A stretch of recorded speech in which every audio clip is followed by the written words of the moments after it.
ಎಲ್ಲರಿಗೂ ನಮಸ್ತೆ. ತಮ್ಮೆಲ್ಲರಿಗೂ ಬೃಂದಾವನ ಬೆಳಕು ಯೂಟ್ಯೂಬ್ ಚಾನಲ್ಗೆ ಆತ್ಮೀಯವಾದಂತಹ ಸ್ವಾಗತ. 2026 ವರಮಹಾಲಕ್ಷ್ಮಿ ಹಬ್ಬ ಅಥವಾ ವ್ರತ ಯಾವಾಗ ಆಚರಣೆ ಮಾಡಬೇಕು, ಆಗಸ್ಟ್ 21 ಅಥವಾ 28 ಅನ್ನೋದನ್ನು ನಾನು ನಿಮಗೆ ಈಗಾಗಲೇ ವಿಡಿಯೋದಲ್ಲಿ ತಿಳಿಸ್ಕೊಟ್ಟಿದ್ದೀನಿ. ಈ ಒಂದು ವಿಡಿಯೋದಲ್ಲಿ ನೀವು ಈ ಒಂದು ವರಮಹಾಲಕ್ಷ್ಮಿ ಹಬ್ಬಕ್ಕೆ ಯಾವ ಬಣ್ಣದ ಸೀರೆಯನ್ನು ತಾಯಿಗೆ ಉಡಿಸ್ಬೇಕು ಅನ್ನೋದನ್ನು ನಾನು ನಿಮಗೆ ತಿಳಿಸ್ಕೊಡ್ತೀನಿ. ವಿಡಿಯೋವನ್ನು ಎಲ್ಲೂ ಕೂಡ ಸ್ಕಿಪ್ ಮಾಡದೆ ಪೂರ್ತಿಯಾಗಿ ನೋಡಿ. ವರಮಹಾಲಕ್ಷ್ಮಿ ಹಬ್ಬ ಅನ್ನುವಂಥದ್ದು ಹೆಣ್ಣು ಮಕ್ಕಳಿಗೆ ತುಂಬ ಸಡಗರವನ್ನು ತಂದುಕೊಡುವಂಥ ಹಬ್ಬ.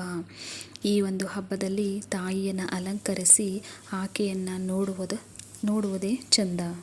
ಹಾಗೆ ತಾಯಿಯನ್ನು ಎಷ್ಟೇ ಅಲಂಕಾರವನ್ನು ಮಾಡಿದರೂ ಕೂಡ ಹೆಣ್ಣು ಮಕ್ಕಳಿಗೆ ಕಡಿಮೆ.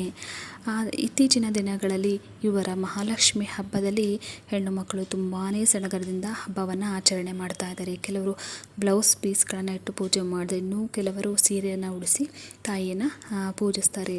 ಆದರೆ ತಾಯಿಗೆ ಪೂಜಿಸೋದಕ್ಕೆ ನಾವು ಉಡಿಸುವಂತಹ ಸೀರೆ ತುಂಬಾ ಮುಖ್ಯ. ಏಕೆಂದರೆ ತಾಯಿಗೆ ಪ್ರಿಯವಾದಂಥ ಬಣ್ಣದ ಸೀರೆಯನ್ನು ನೀವು ಉಡಿಸೋದ್ರಿಂದ ಆಕೆಯ ಅನುಗ್ರಹಕ್ಕೆ ಪಾತ್ರರಾಗ್ತೀರ. ಶೀಘ್ರ ಫಲ ಅನ್ನುವಂಥದ್ದು ನಿಮಗೆ ಸಿಗುತ್ತೆ. ನಿಮ್ಮ ಏನೇ ಒಂದು ಸಂಕಲ್ಪ ಮಾಡಿಕೊಂಡಿದ್ರೂ ಕೂಡ ಅದು ನಿಮಗೆ ಬೇಗನೆ ನೆರವೇರುತ್ತೆ. ಹಾಗಾಗಿ ಈ ಬಣ್ಣದ ಸೀರೆಯನ್ನು ನೀವು ಈ ಒಂದು ವರಮಹಾಲಕ್ಷ್ಮಿ ಹಬ್ಬಕ್ಕೆ ಉಡಿಸ್ಬೇಕಾಗತ್ತೆ. ಹೌದು, ಅದೇ ತಿಳಿ ಹಸಿರು ಅಥವಾ ತಿಳಿ ಗುಲಾಬಿ ಬಣ್ಣದ ಸೀರೆಯನ್ನು ನೀವು ಈ ಒಂದು ವರಮಹಾಲಕ್ಷ್ಮಿ ಹಬ್ಬಕ್ಕೆ ಉಡಿಸ್ಬೇಕು. ಹಸಿರು ಅನ್ನುವಂಥದ್ದು ಸಮೃದ್ಧಿಯ ಸಂಕೇತ. ಈ ಸಮೃದ್ಧಿಯ ಸಂಕೇತವಾದಂಥ ಹಸಿರು ಬಣ್ಣ ಅನ್ನುವಂಥದ್ದು ತಾಯಿಗೆ ಪ್ರಿಯವಾದಂತಹ ಬಣ್ಣ. ಈ ಹಸಿರು ಬಣ್ಣ, ತಿಳಿ ಹಸಿರು ಬಣ್ಣ ಅಥವಾ ತಿಳಿ ಗುಲಾಬಿ ಬಣ್ಣದ ಸೀರೆಯನ್ನು ನೀವು ಈ ವರಮಹಾಲಕ್ಷ್ಮಿ ಹಬ್ಬಕ್ಕೆ ಉಡಿಸ್ಬೇಕಾಗತ್ತೆ. ಇದರಿಂದ ನಿಮ್ಮ ಮನೆಯಲ್ಲಿರ್ತಕ್ಕಂಥ ಎಷ್ಟೋ ಕಷ್ಟಗಳು ಕೂಡ ಕಡಿಮೆ ಆಗುತ್ತೆ. ತಾಯಿಯ ಅನುಗ್ರಹ ಅನ್ನುವುದು ನಿಮಗೆ ಪ್ರಾಪ್ತಿಯಾಗತ್ತೆ. ನಿಮ್ಮ ಏನೇ ಒಂದು ಕೆಲಸದಲ್ಲಿ ಕೈ ಹಾಕಿದರೂ ಕೂಡ ಅದು ಆಗ್ತಾ ಇಲ್ಲ ಅಂತಂದರೆ ಆ ಒಂದು ಕೆಲಸ ಸರಾಗವಾಗಿ ನಡೆಯುತ್ತೆ. ತಾಯಿಯ ಕೃಪೆ ಅನ್ನೋದು, ಮಹಾಲಕ್ಷ್ಮಿಯ ಕೃಪೆ ಅನ್ನೋದು ನಿಮ್ಮ ಕುಟುಂಬದ ಮೇಲೆ ಸದಾ ಇರುತ್ತೆ. ಮಹಾಲಕ್ಷ್ಮಿ ಸಂತೃಪ್ತಳಾಗಿ ನಿಮ್ಮ ಕುಟುಂಬವನ್ನು ಸಲಹುತ್ತಾಳೆ.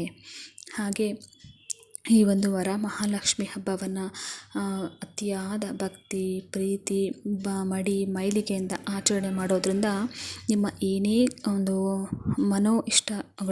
ನಿಮ್ಮ ಏನೇ ಇಷ್ಟಾರ್ಥಗಳಿದ್ರೂ ಕೂಡ ಬೇಗನೆ ನೆರವೇರುತ್ತೆ.